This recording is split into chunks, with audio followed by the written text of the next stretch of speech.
Dalam kehidupan rumah tangga, selain harus memperhatikan hak dan kewajiban masing-masing, penting juga untuk memahami dosa suami istri. Dosa suami istri adalah dosa yang dilakukan suami kepada istri atau sebaliknya. Banyak suami yang tidak menyadari bahwa perbuatan yang dilakukan terhadap istrinya termasuk dosa pada pandangan Allah. Bahkan perbuatan tersebut sangat dibenci oleh Allah dan dilarang keras oleh Rasulullah SAW. Seorang suami harus mampu menjadi pelindung, bertanggung jawab penuh, dan menjadi imam bagi istrinya. Ada beberapa cara untuk membangun rumah tangga yang harmonis dan dicintai oleh Allah Subhanahu wa Ta'ala. Salah satunya adalah dengan menghindari dosa-dosa kepada pasangannya. Berikut perilaku atau perbuatan yang digolongkan dosa suami terhadap istri menurut Al-Quran yang perlu kita hindari selaku suami. Yang pertama adalah dosa suami kepada istri menjadikan istri sebagai pemimpin dalam rumah tangga. Islam sangat melarang wanita ataupun istri menjadi pemimpin rumah tangga. Tugas suami adalah sebagai pemimpin keluarga telah ditegaskan dalam Al-Quran surat An-Nas ayat 34 yang berbunyi, Ar-rijalu qawwamuna 'alan nisa'i bima faddala Allahu ba'dahum 'ala ba'din wa bima anfaqu min amwalihim was-salihatu qanitatun hafizatun lil ghaibi bima hafizallah wallati takhafuna nushuzahunna fa'iruhunna wahjurunna fil madaji'i wadribuhunna fa in ata'nakum fala tabaru 'alayhinna sabila innallaha kana 'aliyyan kabira. Artinya,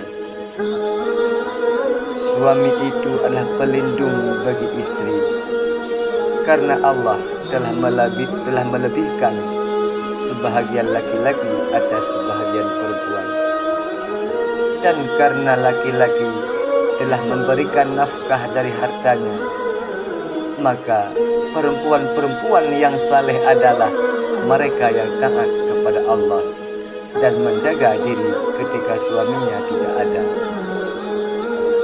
Karena Allah telah menjaga mereka, karena Allah telah menjaga perempuan-perempuan yang kamu khawatirkan akan musuh, hendaklah kamu beri nasihat kepada mereka. Tinggalkanlah mereka di tempat tidur, dan kalau perlu pukullah mereka. Tetapi jika mereka mentaatimu, maka janganlah kamu mencari alasan untuk menyusahkannya. Sungguh Allah Maha Tinggi lagi Maha Besar. Rasulullah Sallallahu Alaihi Wasallam pun pernah bersabda, tidak akan beruntung satu kaum yang dipimpin oleh seorang wanita. Itulah sebabnya seorang wanita tidak boleh jadi pemimpin. Dan bila seorang suami menjadikan istrinya sebagai pemimpin dalam rumah tangga, itu bahagian daripada dosa besar suami kepada istri. Yang kedua, dosa suami kepada istri adalah melantarkan istri dengan tidak memberi nafkah. Karena kewajiban seorang suami terhadap istri setelah selesainya ijab kabul adalah memberi nafkah lahir dan batin.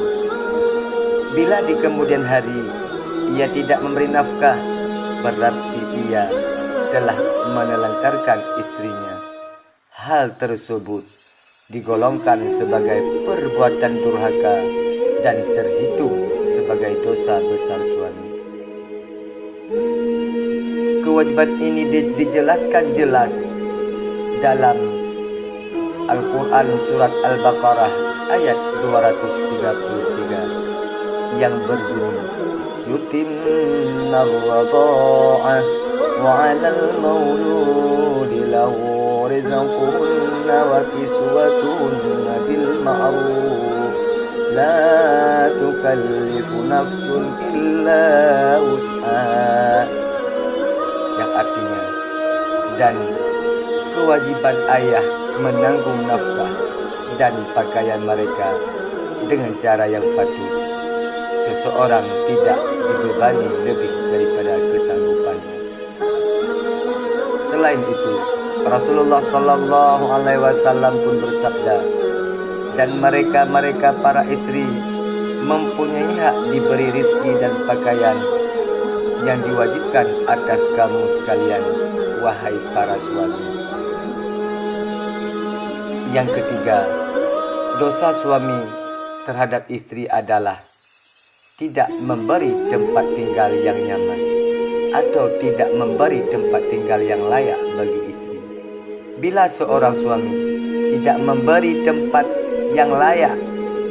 tinggal yang layak bagi istrinya, maka dia tergolong kepada dosa besar terhadap istrinya.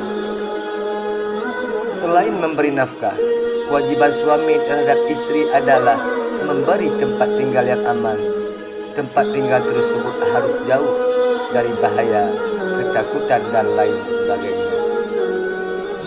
Tetapi jika sebaliknya, hal itu dikhawatirkan dapat mengancam keselamatan sang istri, maka termasuk dosa apabila suami tidak memberikan tempat tinggal yang aman kepada istrinya, seperti Allah menjelaskan dalam Al-Quran surat At-Talaq ayat 6 yang berbunyi, askinunna min haitsu sakantum mawjinkum wa la tudarrunna litubayyiqu alayhinna. Artinya, tempatkanlah mereka para istri di mana kamu bertempat tinggal menurut kemampuanmu, dan janganlah kamu menyusahkan mereka untuk menyempitkan hati mereka. Yang keempat, dosa suami terhadap istri adalah tidak melunasi mahar istri. Karena mahar adalah hak istri yang diperoleh dari suami. Apabila suami mengulur-ulur pembayaran mahar dan melebihi batas waktu yang telah ditentukan, bukan karena tidak mampu, maka suami telah berbuat dosa besar terhadap istri.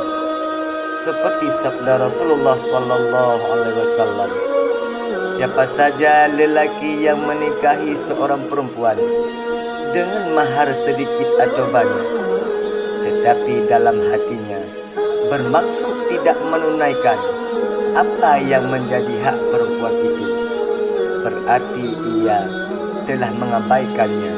Bila ia mati sebelum menunaikan hak tersebut, pada hari kiamat ia akan bertemu dengan Allah sebagai orang yang fasik. Itulah ganjaran seorang suami yang tidak melunasi mahar istri. Yang kelima, dosa suami terhadap istri adalah menarik mahar tanpa keridhaan istrinya. Itu yang biasa terjadi.